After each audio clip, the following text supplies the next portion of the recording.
When I look for a movie, anime, or TV show, what I look for more than anything is something that will make me feel something deeply. That doesn't mean I want to be angry or disappointed over how badly a movie could be made, but the more obscure and strong the feeling is otherwise, the better. One of my favorite movies of all time that does this for me is the French film Delicatessen, a dark comedy set in a post-apocalyptic world colored with a wholesome romance and systematic cannibalism. I would recommend watching this film cold for the right person, but I don't think learning any details about the story would diminish its impact. Delicatessen is a work of art, and art can really only be known and understood by experiencing it. So while I won't go into great detail about some story elements, I won't really be too careful about it either.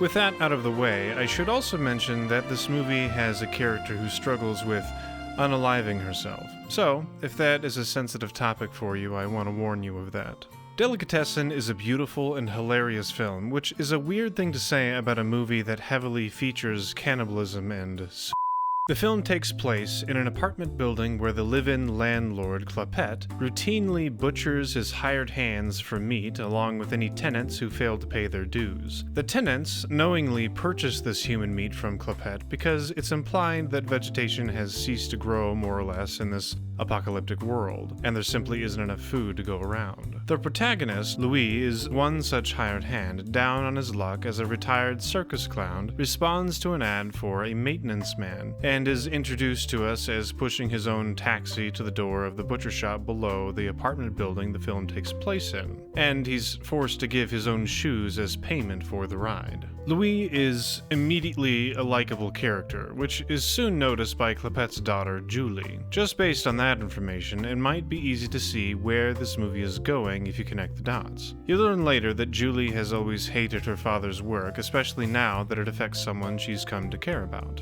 I mentioned that Delicatessen as a work of art can be understood only by experiencing it, but I want to share what some of the elements are in the movie that bring the experience to life. Number 1. The music. For a movie set in a grim post-apocalypse, the music is frequently delightful. It makes me think of sunny afternoon picnics, bike rides in a green countryside, and summer romance. It's warm, peaceful, and hopeful. It's no surprise that these songs always feature Louis and/or Julie in some way.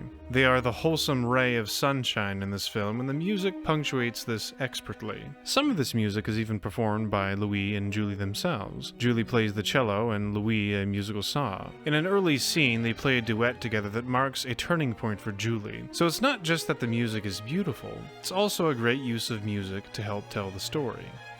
Number 2. The cinematography. I hope you like yellow and green because you're getting a lot of it here. In the right setting for film, yellow can convey a sense of madness, while green can be used to indicate something surreal, as in The Matrix. The visual storytelling through cinematography is just as on point as the music is. It might be easy to miss for some people, but at one point in the film, the cinematography changes suddenly to make it look like it's a nice day outside. And I swear I could feel the fresh air watching it happen. It was just such a stark contrast to the oppressive atmosphere the film lives in. It struck a chord with me when it changed. Number 3. The characters. There are quite a few minor characters in this movie, and most of them don't contribute much to the story. They just seem to be there for flavor. For instance, there's one guy whose room is flooded with water and covered in frogs and snails. He makes several appearances, but doesn't seem to add anything to the story. At least it shows how he's been surviving. Aurora is another character that I mentioned earlier who struggles with unaliving herself. I'll remind you now that Delicatessen is a dark comedy. That is to say, it handles dark topics in a comedic way. Yes, I'm saying Delicatessen makes unaliving yourself funny. Several times throughout the movie, we're shown Aurora's next mousetrap-level contraption designed to end her life in the most dramatic way possible, and it fails every time. What's even funnier is the reason why she's doing this is because another tenant is whispering to her through the pipes, pretending to be spirits beyond the grave, enticing her to join them. She just gets gaslighted the entire time until she's actually gaslighted. Ironically. There are the troglodytes who live in the sewers, and they're known as terrorists of some kind as far as the surface dwellers are concerned. It's not clear what kind of terror they engage in, but it probably has something to do with taking people's corn and doing sick little jigs about it.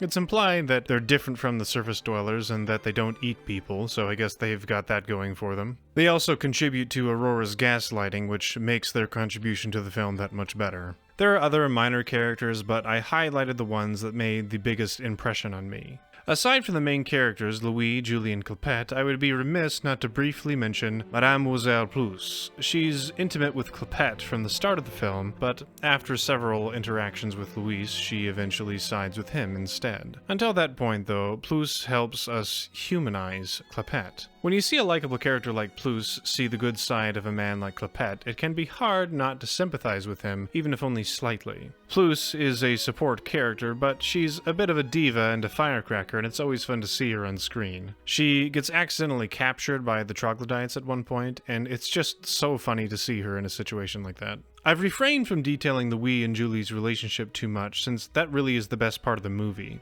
I don't want to make it seem like the romance wasn't worth mentioning, because it absolutely is. I just want to leave the best for you to discover for yourself. I hope my recommendation has inspired you to give this movie a chance if you haven't already. This isn't the kind of movie I watch all the time, but when I do, I savor it. If you're tired of Hollywood serving you sewage on the regular, then allow Delicatessen a chance to serve up some flavors you maybe haven't tried before. I can't say it's for everyone, but it might be right for you. Thank you so much for watching and for being patient with my release schedule lately. I'll be back with more, so subscribe and like this video if this is the kind of thing you want me to make more of, and I'll be sure to continue making what you want to see. See you next time. Bye.